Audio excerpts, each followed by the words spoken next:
अंबर है ना, अब वो आपकी तारीफ कर दिया करेगी। तारीफ करने के लिए बोलना पड़ता है और अंबर सिर्फ चुप रहना जानती है। काफी ओल्ड फैशन सी है। हाँ ये तो है तो वो पुराने ख्यालात की।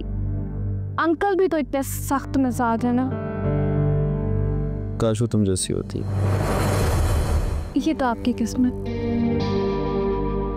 बस यहीं पे ड्रॉप करते हैं आप मुझे। Are you sure मैं आगे तक ड्रॉप कर देता? नहीं, मैं यहाँ से चली जाऊंगी।